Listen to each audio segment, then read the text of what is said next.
Leitura 200, Eclesiastes, 7 a 9, Projeto 365, 19 de julho de 2023.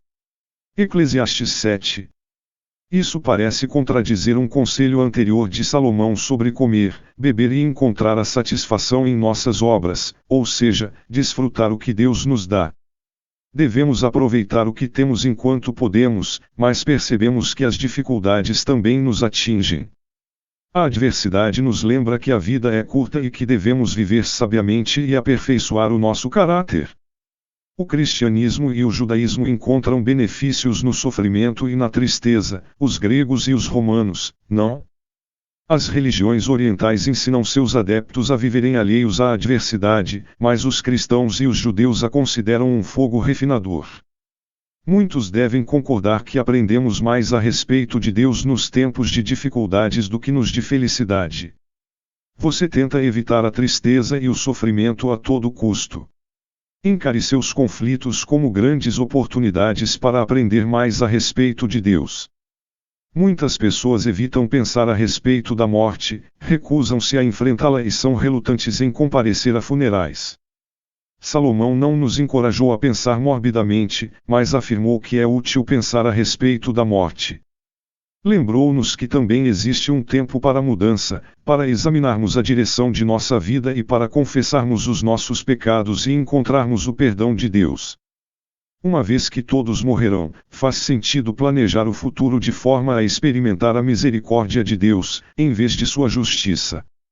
O amor ao dinheiro muitas vezes fala mais alto, corrompendo aqueles que deveriam julgar justamente. Ouvimos falar de suborno aos juízes, oficiais da polícia e testemunhas. O suborno tem o objetivo de prejudicar aqueles que dizem a verdade e ajudar os que se opõem a ela. A pessoa envolvida com extorsão ou com suborno é tola, a despeito de quão sábia se ache. Disse que cada um tem um preço, mas aqueles que são verdadeiramente sábios não estão à venda. Deus permite que todos tenham tempos difíceis e tempos bons. Ele os combina em nossa vida de tal maneira que não possamos predizer o futuro ou contar com a sabedoria e o poder humanos. É comum atribuirmos a nós mesmos o crédito pelos bons momentos e culpemos a Deus pelos difíceis, sem agradecer-lhe pelo que desfrutamos. Quando a vida parecer certa e controlável, não deixe que a satisfação ou complacência façam com que você se sinta confortável demais. Deus pode permitir que os tempos difíceis o conduzam novamente a Ele. Quando a vida parecer incerta e incontrolável, não se desespere, Deus está no controle. Ele trará bons resultados a partir dessas intempéries. Como uma pessoa pode ser muito justa ou muito sábia? A advertência de Salomão é contra o orgulho, o legalismo e a falsa retidão. Ele mostrou que algumas pessoas se tornam tão boas ou sábias a seus próprios olhos que se iludem com sua religiosidade. São tão rígidas e têm uma visão tão limitada, que perdem a sensibilidade em relação à verdadeira razão de serem boas, honrar a Deus. Salomão, o homem mais sábio no mundo, confessou quão difícil havia sido agir e pensar sabiamente. Enfatizou que não importa o quanto sabemos, sempre há mistérios que nunca entenderemos. Então, imaginar que se tem sabedoria é um sinal de que, na verdade, não a possuímos. Será que Salomão pensou que as mulheres não são capazes de ser justas, sábias e boas?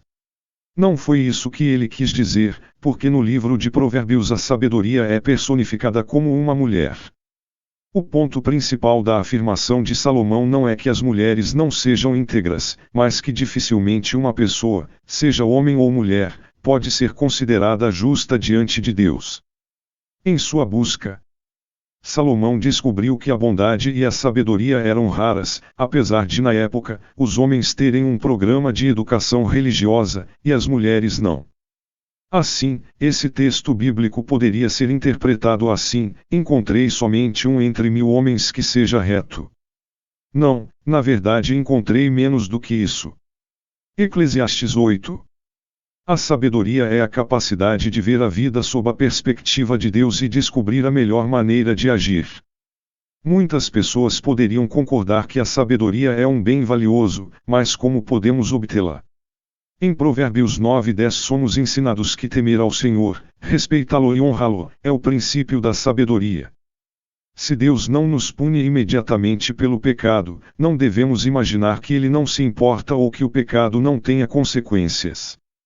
Quando uma criança faz algo errado e não é punida, é muito mais fácil que venha a repetir o ato. Salomão recomendou um remédio para as questões sem respostas na vida, a alegria e o contentamento. Devemos aceitar cada dia com sua medida de trabalho, alimento e prazer. Aprendamos a desfrutar aquilo que Deus nos tem dado para nos renovar e fortalecer. Assim poderemos continuar a sua obra. Mesmo se tivesse acesso a toda a sabedoria do mundo, o homem poderia saber muito pouco. Ninguém pode compreender Deus completamente e tudo o que Ele faz, há sempre mais perguntas do que respostas. Mas o desconhecido não deveria projetar uma sombra sobre a nossa alegria e fé, porque sabemos que alguém maior está no controle e que podemos colocar a nossa confiança nele. Não deixe o que você não conhece a respeito do futuro destruir a alegria que Deus quer dar-lhe hoje. Eclesiastes 9. A frase tudo sucede igualmente a todos significa também que todos experimentaram a morte.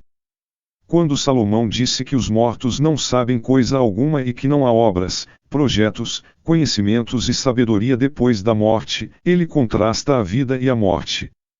Depois que morrermos, já não poderemos mudar o que fizemos. A ressurreição para uma nova vida era um conceito vago para os crentes do Antigo Testamento. Tornou-se claro depois que Jesus ressuscitou. Considerando as incertezas do futuro e a certeza da morte, Salomão recomendou que todos desfrutem a vida como um dom de Deus. Ele pode ter criticado os que buscam acumular riquezas, principalmente aqueles que se embaraçam em competição insana. É como se Salomão perguntasse, afinal, qual é a sua verdadeira riqueza? Pelo fato de o futuro ser tão incerto, devemos desfrutar as dádivas de Deus enquanto podemos. Salomão também escreveu um provérbio a respeito do casamento: o que acha uma mulher acha uma coisa boa e alcançou a benevolência do Senhor. Quão triste seria não apreciarmos ou desfrutarmos a companhia do cônjuge que Deus nos tem dado. Não é difícil imaginar casos em que os mais rápidos e fortes não se tornam os vencedores, os sábios são pobres e os mais capacitados não são recompensados com riquezas ou honras. Algumas pessoas veem isso e consideram a vida injusta, e de certa forma estão certas. O mundo é finito, e o pecado perverteu a vida, transformando-a em algo diferente daquilo que Deus planejou. Salomão tentou diminuir nossas expectativas.